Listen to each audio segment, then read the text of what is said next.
Yes, weekend yo guhera ku itariki 17 ni kuri uyu wa gatano kugeza kuri weekend yo ku munsi wo ku cyumweru tariki ya 19.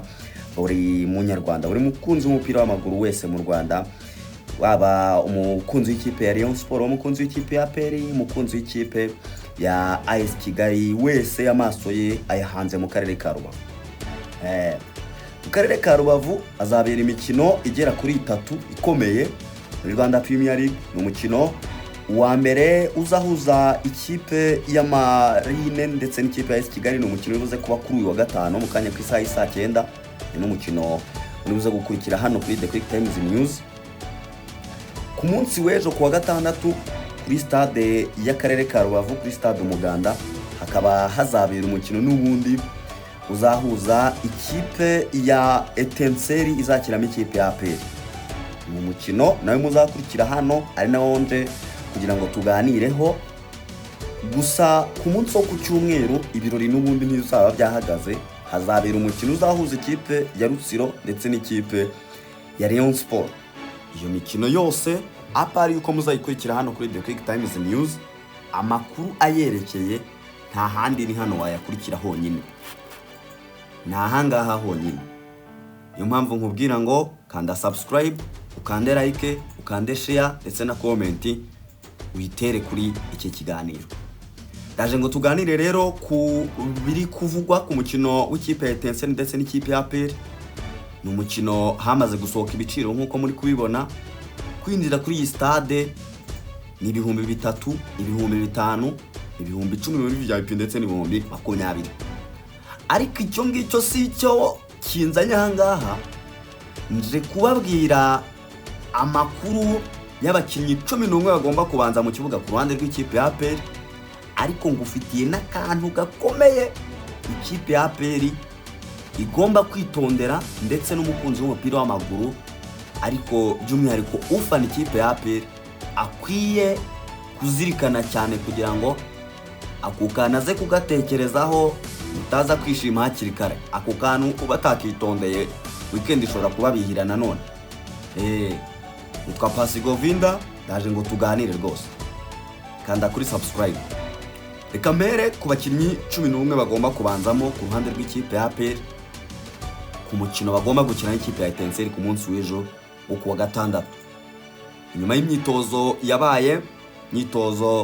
yabaye nyuma y'uko ikipe ya Peri iheruka gukina umukino muri weekend yari yabanje, ikipe ya Peri itsinda ikipe ya AS Muhanga igitego 1-0. Nabizi ko hari abakinnyi batari bahari, barimo umuvandimwe witwa Jibril Watara. Murabizi ko aribwo yari akiva iwabo mu biruhuko. Jibril Watara yakoze imyitozo yose, ubu ngubu barahari cyane. Nyuma ya Jibril Watara bongeye kubura umuvandimwe akaba kapiteni w'ikipe wagize ikibazo cy'imvune ku mukino bakinaga n'ikipe ya AS Muhanga. Nubwo amakuru asohoka agenda avuga ibitandukanye, ariko mu myitozo ya nyuma ikipe ya Peri iri buze gukorera hariya mu karere ka Rubavu uyu munsi, ubwo umukino wa Marine na AS Kigali uze kuburangiye, nibwo turi buze kumenya koko niba Claude atari bukine kuri wa gatandatu cyangwa ahari. Ibyo byose nyine turi buze kubimenya ubwo umukino wa Marine uze kuburangiye. Apereje gukora imyitozo ya nyuma, gusa yari yagize ikibazo cy'imvune ndetse rwose bisa naho yari imvune iremereye, ari nayo mpamvu nyine hariho dute yuko yakina cyangwa ntakina. Gusa abandi bakinnyi bose barahari. Ubwo rero tugiye mu bakinnyi bagomba kwifashishwa, ubwo nyine nakubwiraga Claude niyo mugabo kapiteni w'ikipe. Ariko ubwo nyine iyo ntavuze Ishimwe Pierre Mario, ubwo abantu bahita bumva impamvu nyine Pierre Mario ntawe uhari. Iyi weekend ya Peri ikina na Etenseri igomba kuba ifite umuvandimwe witwa Adolphe Hakizimana mu izamu. Adolphe Hakizimana ari mu izamu rya Peri nyuma y'uko ari bamwe mu bafana ba Peri batamwemera, ariko ararijyamo uko byagenda kose. Adolphe ararijyamo. Ubwo ndaza kukubwira, ndakwibutsa yuko ikiganiro ndi kugisoza ndibuze kukubwira akantu gakomeye cyane namenye gashobora kuza gukoma mu nkokora ikipe ya APR, kari butume APR ijya i Rubavu yigengesereye cyane. APR irakoresha Dore mu izamu, nayo imaze kumugarukaho. Kuri kabiri nta gihinduka, Ibyiringiro Gilbert Kagege. Kabiri ya mbere mu Rwanda mu bakinnyi bakina mu Rwanda, ese mwabonye ko yatangiye no kujya akina no mu ikipe y'igihugu. Nyuma iyo kuri kabiri ngo tubibuze guhita twerekeza kuri gatatu. Nyuma yuko Claude afite ikibazo, nta nubwo yakoze imyitozo yose, uyu munsi amahirwe menshi nuko iyi weekend rwose igomba gusiga umuvandimwe witwa Hakimu Bugingo ari uri gukina kuri gatatu y'ikipe ya APR. Ubwo muri axe centrale y'ikipe ya APR hakaba hari abavandimwe babiri bamaze igihe bakinana, ndagaruka kuri Clement Nigena ndetse na Nshimimana Yunus Watara, bagomba gukinana muri axe. Ni sezo ya gatatu yabo bari gukinana muri axe y'ikipe ya APR. Byumvikane ko nyine bamaze kumenyerana, bafite experience yahagije yo kuba buri umwe azimuvoma yundi, ari no mpamvu nyine ntekereza ko umutoza atajya hahindura cyane, kuko abakunzi b'ikipe ya APR bajye bareba nyine na sectors zigenda zihinduka kenshi. Iyi sector yo mwizamu iyo nta kibazo kirimo, umuzamu ahora ari umwe, muri axe akenshi naho ntago bakunda kuhahindura.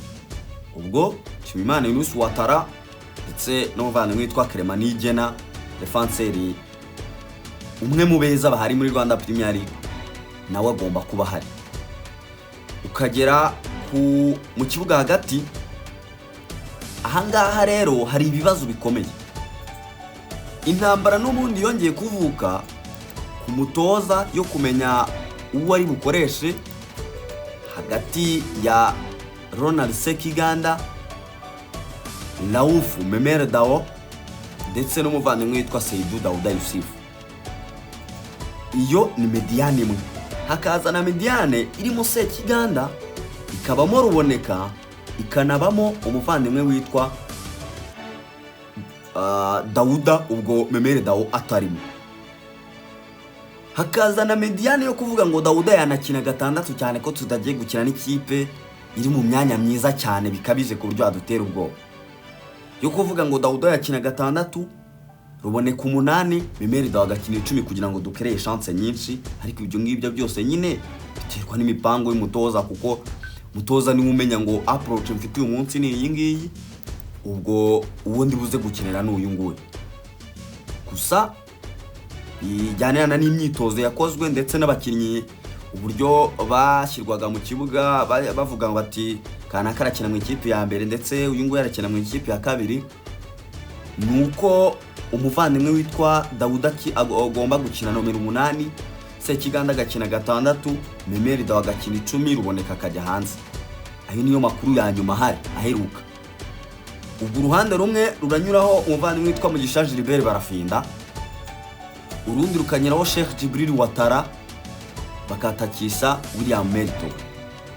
Gusa ikindi gihari nuko hari n'igitekerezo cyo kuba bakoresha Sheikh Jibril Watara ku ruhande rumwe, bagakoresha Hakimu Kiwanuka ku rundi ruhande, bakatakisha William Togwi.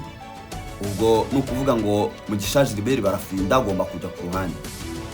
Ibyo ni ibitekerezo nyine umutoza agomba kugenda arebamo icy'ingenzi bitewe n'ibyo yifuza gukina. Ariko ku mibahari hari nuko Mugisha Gilbert Barafinda ari ugomba kubanza mu kibuga akina ku ruhande rumwe rw'ibumoso, urw'iburyo rukanyuraho Watara, bakatakisha Togwi. Uko ikipe nyigusubiriremo nihuta muri rusange: izamu na ya Dore, kabiri ni Kagege, gatatu ni Hakimu Bugingo, axe ya Yunus ndetse na Clement, mediane y'umuvandimwe witwa Sekiganda Ronald akinana na Seydou Daouda Yusufu ndetse n'umuvandimwe witwa Memere Dao. Uruhande rumwe Mugisha Gilbert Barafinda, urundi Sheikh Jibril Watara, batakisha William Melto. Ubwo nibyo ngibyo kakanu rero nabateguriye gakomeye. Ikipe ya APR itagomba kugenda ireza gatuza yizeye ko igomba gutsinda. Nuko mu ngendo zose APR yakoze muri iyi sezo, yakiniye ku kibuga kitari i Kigali kitari Kigali pere na Stade Amahoro, ikibuga kiri hanze ya Kigali, APR ntiratsinda muri iyi sezo. Ako kantu mubanze mugatekerezeho. APR yakiniye hanze ya Kigali pere ntabwo iratsinda umukino, bicura amanota 3. Ndagusubiriramo yuko urugendo bakoreye Musanze bariye 3. Urugendo bakoreye mu karere ka Bugesera banganyije yo 2-2, murabyibuka match yateje n'ibibazo nyine, niyo mpamvu Pierre akakanya ngo yavunitse. Niyo mpamvu yoherejwe mu ntare. Ingendo ebyiri bakoreye mu karere ka Rubavu, uruheruka banganyije na Marine ibitego 2-2. Urwari rwabanje bari banganyije na Rutsiro, murabyibuka match ya 1-1 yateje saga ndetse izamo n'abasifuzi. Ni match yarangiye ari igitego 1-1. None ndibaza we mukunzi wa APR, urumva APR idakwiye kugenda yiteguye koko bihagije? Urabimbwira muri comment. Ikindi kintu gikomeye nuko ikipe ya Etenseri bagiye gukina, nabigarutseho mu kiganiro cyabanje ubwo kugira ngo abantu mujye munakurikira n'ibiganiro tugenda dushyiraho. Niba uryohewe n'iki ngiki unarebe n'icyabanje, ndakwibutsa neza yuko ikipe ya APR igiye gukina n'ikipe ya Etenseri ifite umutoza witwa Bizimana Abdul bakunda kwita Bekeni. Amaze gutoza imikino 9 ikipe ya Etenseri, yatsinzwemo umukino umwe batsinzwe n'ikipe ya Bugesera, iyindi mikino 8 yari ataratsinda. Yego harimo draw ariko yari ataratsinda. Kukantu mugatinye nakingenzi cyane. Bekeni aravuga atanga mu karere ka Rubavu, ahanga iyi stade nge nyiti kuzimu, nta muntu wahava. None urumva bizagenda bite? Jya muri comment umbwira uti ndabona APR izatsinda cyangwa ndabona APR itazatsinda. Ndabona APR irubavu kuhava bizagorana. Unambwira uti nge mfani iyi ngiyi, ubundi tugende tuganira. Nitwa Pasi Govinda, The Quick Times News. Kanda subscribe, kanda like, share ndetse na comment, ubundi tujye tukomeza tugende tubana mu biganiro bigiye bitandukanye.